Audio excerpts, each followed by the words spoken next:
ولا تقربوا الزنا إنه كان فاحشة وساء سبيلا. اور زنا کے پاس بھی نہ جانا کہ وہ بے حیائی ہے اور بری راہ ہے. نکاح ایک عربی لفظ ہے. یہ قرآن مجید میں نکاح، فنکہو، ینکہو، تنکیحا، اس طریقے سے الگ الگ طریقوں سے یہ لفظ 17 مرتبہ استعمال ہوا ہے قرآن میں. کتنے مرتبہ؟ 17 مرتبہ.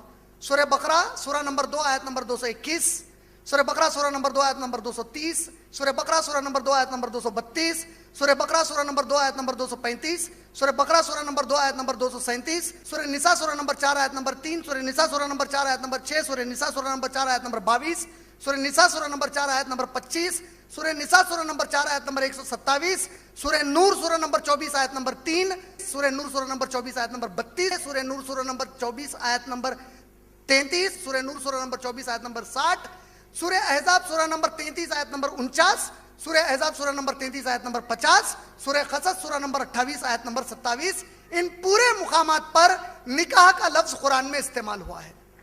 جب آپ یہ قرآن کھول کر پڑھتے ہیں تو اللہ سبحانہ و تعالیٰ نے اس قرآن میں نکاح کو اپوزیشن میں لایا، مخالفت میں لایا ہر قسم کے زنا کے.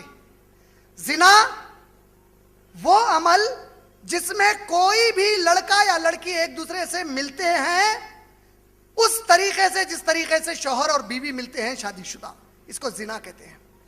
زنا کی سزا اسلام میں بڑی سخت ہے.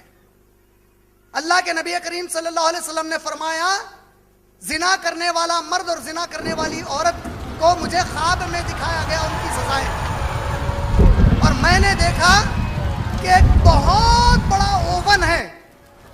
نہاری کلچے کھائے تو کلچے جس میں پکاتے نا اس کو اوون بولتے ہیں، تندور. اور میں نے دیکھا کہ اس میں سے بڑے بڑے چیخوں کی آواز آ رہی ہے.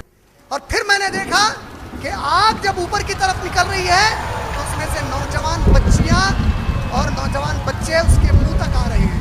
آگ وہاں تک رہتی ہے، وہ چیختے ہیں اور فرشتے ان کی شرمگاہوں کو پکڑ کر لوہے کے سلاخوں سے کھینچ رہے ہیں اور پھر انہیں چھوڑ دیتے ہیں اور پھر وہ اس میں گر جاتے ہیں. اللہ کے نبی کریم صلی اللہ علیہ وسلم فرماتے ہیں اگر کوئی غیر شادی شدہ مرد